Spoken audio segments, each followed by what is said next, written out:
الحمد لله رب العالمين، والصلاة والسلام على رسوله الكريم وعلى آله وصحبه وأهل بيته أجمعين، وبعد، فأعوذ بالله من الشيطان الرجيم. بسم الله الرحمن الرحيم. وما أرسلناك إلا رحمة للعالمين. صدق الله العظيم. وقال النبي صلى الله عليه وسلم: إني لم أبعث لعانا وإنما بعثت رحمة. رواه مسلم والبخاري، أو كما قال عليه الصلاة والسلام.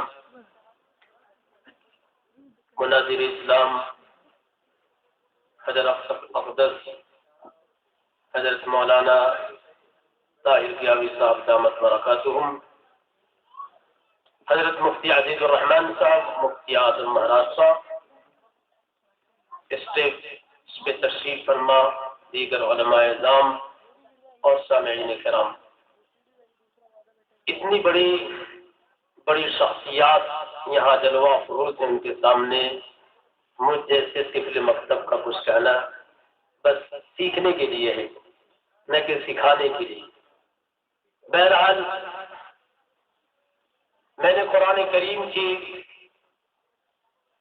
21ویں نمبر سورت کی 107 نمبر آیت کی تلاوت کی ہے، سورۃ الانبیاء۔ اس آیت میں اللہ پاک نے نبی پاک صلی اللہ علیہ وسلم کا تعارف فرمایا ہے۔ جب بھی سیرت کا جلسہ ہوتا ہے تو ہم اس آیت مبارکہ کی تلاوت سنتے ہیں، ایک مرتبہ اور تلاوت کرتے ہیں، وَمَا أَرْسَلْنَاكَ إِلَّا رَحْمَةً لِلْعَالَمِينَ۔ اور ہم نے آپ کو دنیا جہان کے لیے سراپا رحمت بنا کر کے بھیجا ہے۔ قرآن کریم نے مختلف جگہوں سے آپ صلی اللہ علیہ وسلم کا خاص طور سے دو تعارف کرایا ہے۔ پہلا تعارف یہ ہے کہ آپ صلی اللہ علیہ وسلم دنیا جہان کے تمام انسانوں کے لیے نہیں، صرف مسلمانوں کے لیے نہیں، بلکہ دنیا کے اندر اور جہان کی جتنی قسمیں ہو سکتی ہیں، سب میں جتنی مخلوقات ہے، سب کے لیے آپ رحمت بنا کر کے بھیجے گئے ہیں۔ ایک بڑے محقق عالم کو میں نے سنا، وہ یہ کہہ رہے تھے کہ چھوٹے چھوٹے جو اسٹارز ہمیں نظر آتے ہیں، تارے، ان کا کوئی وجود نہیں نظر آتا ہے، لیکن ہم جس دنیا سے رہتے ہیں، اگر we compare our revealing with the stars، اگر ہم ان چھوٹے چھوٹے تاروں کا تقابل مقابلہ ہماری دنیا سے کرے تو سب سے چھوٹا جو تارا ہے اسے توڑا جائے، ٹکڑے ٹکڑے کر دیا جائے، ایک دم ریزہ ریزہ کر دے، پھر سب سے چھوٹا جو ذرہ نکلے گا، اس چھوٹے ذرے کے مقابلے میں ہماری یہ دنیا 100 گنی زیادہ چھوٹی ہے۔ تو اللہ پاک نے نبی پاک صلی اللہ علیہ وسلم کو دنیا جہان کے لیے رحمت بنا کر کے بھیجا، اور حق یہی ہے۔ اگر ہم جانوروں کے بارے میں دیکھیں تو بے شمار احادیث مبارکہ اتنی تفصیل سے ہے کہ دنیا کا کوئی بھی انسان اس میں نظر ڈالنے کے بعد یہ کہہ نہیں سکتا کہ پیغمبر اسلام جانوروں کے لیے رحمت بنا کر کے نہیں بھیجے گئے تھے۔ مجھے وہ ساری احادیث یاد ہے، میں پڑھ کے سنا سکتا ہوں کہ اس کے بعد انسانوں کے لیے ہم دیکھیں، میں صرف اس موقع پہ ایک حدیث پڑھتا ہوں اور اس کا ترجمہ پیش کر کے رخصت ہو جاتا ہوں۔ حضرت عائشہ رضی اللہ تعالی عنہا فرماتی ہیں، کتاب الادب بخاری شریف کی حدیث ہے، ما خیر رسول اللہ صلی اللہ علیہ وسلم بین امرین الا اختار ایسرهما ما لم يكن اثما فإن كان إثما كان أبعد الناس منه. وما انتقم رسول الله صلى الله عليه وسلم لنفسه في شيء قط إلا أن تنهك حرمة الله فينتقم لله بها. حضرت عائشہ فرماتی ہیں پیارے رسول صلی اللہ علیہ وسلم کے بارے میں کہ آپ صلی اللہ علیہ وسلم کو جب بھی دو جائز کاموں میں اختیار دیا گیا کہ آپ کے لیے یہ بھی جائز ہے یہ بھی کر سکتے ہیں اور یہ بھی جائز ہے یہ بھی کر سکتے ہیں، تو آپ نے دیکھا کہ کہ دونوں میں سے آسان کیا ہے؟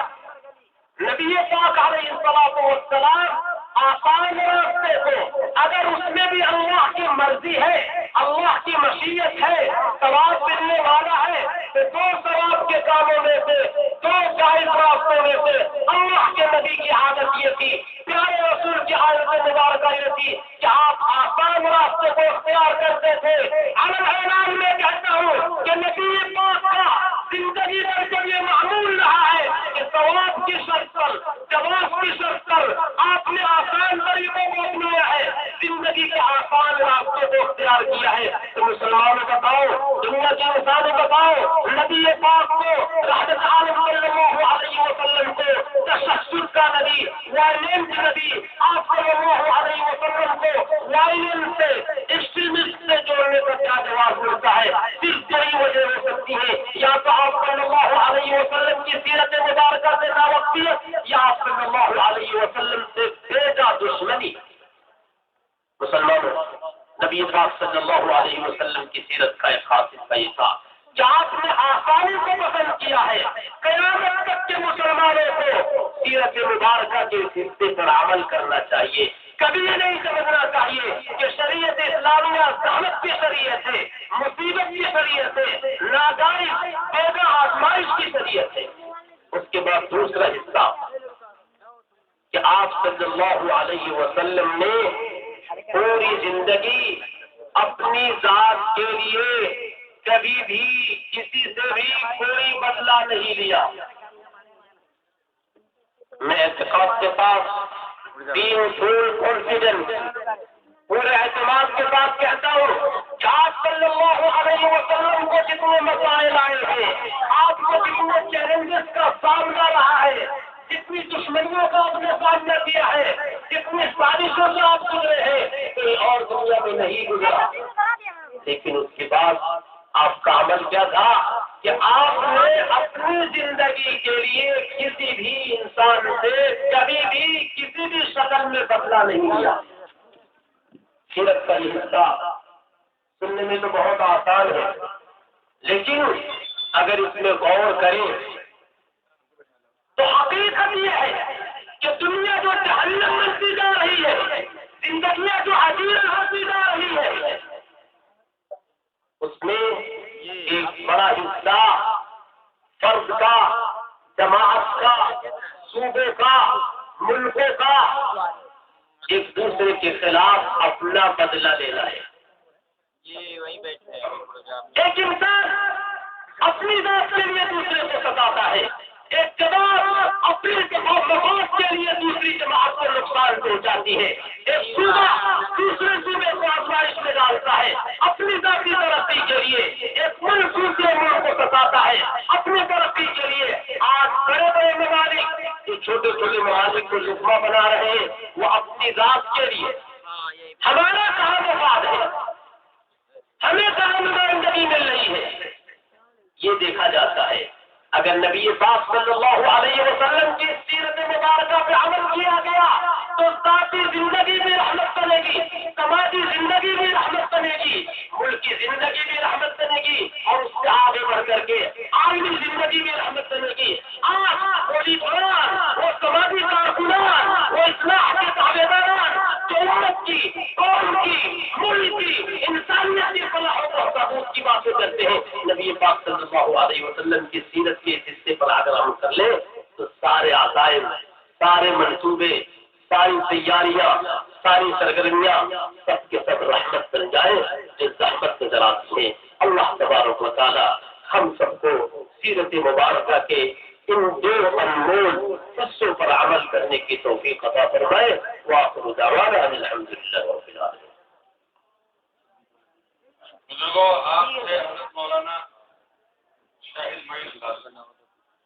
ماشاء اللہ حضرت مولانا انصار صاحب